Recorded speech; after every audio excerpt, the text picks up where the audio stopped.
ஆண்டவராகிய இயேசு கிறிஸ்துவின் விலையேறப்பெற்ற பரிசுத்தமுள்ள நாமத்தில் அன்பின் வாழ்த்துக்கள். இந்த காலையில் உங்களை சந்திப்பதில் மகிழ்ச்சி இருக்கிறேன். இதனால் ஆசீர்வாதமா இருக்கும். ஆமென். ஆண்டவர் நல்லவர். அவர் வாக்குத்தத்தம் பண்ணினவர், உண்மை உள்ளவர். பைபிள்ல 8100 வாக்குத்தத்தங்கள் இருக்கிறது. வாக்குத்தத்தங்கள் என்றால் என்ன தெரியுமா? ஆண்டவர் நம்ம பார்த்து சொன்னது. பொய் சொல்ல தேவன் மனிதன் அல்ல, மனமாற மனுப்புத்திரன் அல்ல. அவர் சொல்லியும் செய்யாதிருப்பாரோ, வசனித்தும் நிறைவேற்றாதிருப்பாரோ. கர்த்தருக்கு ஸ்தோத்திரம். அப்படியே செய்வார். நீங்க நினைக்கலாம், பழைய ஏற்பாட்டு காலத்துல ஆபிரகாமுக்கு தானே சொல்லியிருக்கு, எனக்கு என்ன இல்ல.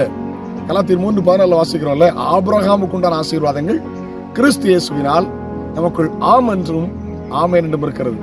உங்க பிள்ளைகளை குறித்து, குடும்பத்தை குறித்து, எதிர்காலத்தை குறித்து, ஆவிக்குரிய வாழ்க்கை குறித்து வாக்குத்தத்தம் சொல்லியிருக்காரா? பிடிச்சுக்கிடுங்க. ஹல்லேலூயா, ஆமென். வாக்குத்தத்தம் பண்ணினவர் உண்மை உள்ளவர், அப்படி செய்வார். பைபிள் அதை குறித்து கொரிந்து சபைக்கு பவுல் எழுதுகிறதை வாசிக்கலாமா? வாக்குத்தத்தங்கள் எல்லாம் அப்படின்னு இருக்கும். வாசிக்க கேட்கலாம். 2 கொரிந்தியர் 1:20. 2 கொரிந்தியர் 1:20. தேவனுடைய வாக்குத்தத்தங்கள் எல்லாம் இயேசு கிறிஸ்துவுக்குள் ஆம் என்றும் அவருக்குள் ஆமென் என்றும் இருக்கிறது. கிறிஸ்துவின் ரகசியம் என்ன தெரியுமா? நான் கிறிஸ்துவுக்குள் இருக்கிறேன், கிறிஸ்து எனக்குள் இருக்கிறார். வாக்குத்தத்தங்கள் எல்லாம் ஹல்லேலூயா ஆம் என்றும் ஆமென் என்றும் இருக்கிறது. பாலஸ்தீன் நான் போயிருக்கிறேன். இஸ்ரவேல் தேசத்துல பாலஸ்தீன் போயிருக்கிறேன், இஸ்ரவேல் தேசத்துக்கு போயிருக்கிறேன். பாலஸ்தீனுக்குள்ளே அரபியர்கள் இருக்கிறார்கள், பாலஸ்தீன்ல யூதர்களும் இருக்கிறார்கள். பைபிளை கொடுத்து ஒரு யூதன் ஒரு பாலஸ்தீனை வாசிக்க சொன்னா வாசிக்க மாட்டேன்ட்டான். அவன் என்ன சொன்னான்னு தெரியுமா?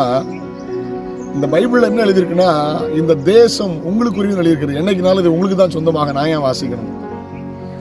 அவங்க வாசித்தாலும் வாசிக்காவிட்டாலும் வாக்குத்தத்தத்தின்படி இஸ்ரவேல் ஜனங்களுக்கு தான் அந்த தேசம். ஆமென். ஒன்னு புரிஞ்சுக்கிடுங்க, வாக்குத்தத்தங்கள் எல்லாம் கிறிஸ்து இயேசுக்குள் ஆம் என்றும் ஆமென் என்றும் இருக்கிறது. அவர் வாக்குத்தத்தத்தின் தேவன், பொய்யுரையாத தேவன். எவ்வளவு பேரும் பொய்யுரையாத தேவன். மனுஷன் மறப்பான், அவர் மறக்க மாட்டார்.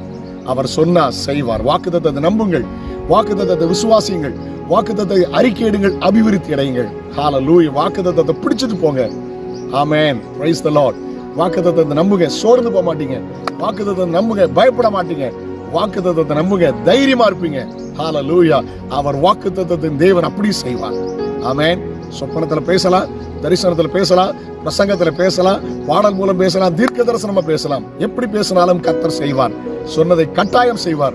பல வருஷத்துக்கு முந்தைய அவர் வாக்கினால் சொன்னதை கரத்தினால் ஆண்டவர் நிறைவேற்றுவார். வாக்குத்தத்தங்கள் இயேசுவின் நாமத்தில் உங்கள் மேல் வந்து பலிப்பதாக. ஜெபிக்கலாமா? பரலோக பிதாவே, பரிசுத்த பிள்ளையாக இயேசுவின் நாமத்தில் ஜெபிக்கிறோம்.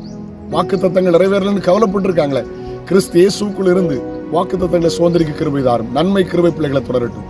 இயேசுவின் நாமத்தில் ஜெபங்கள் பிதாவே. ஆமென், ஆமென், ஆமென். நாளை உங்களை சந்திக்கிறேன். அது நாளுடைய கிருபை உங்களை தாங்குவதாக. God bless you. Have a nice day.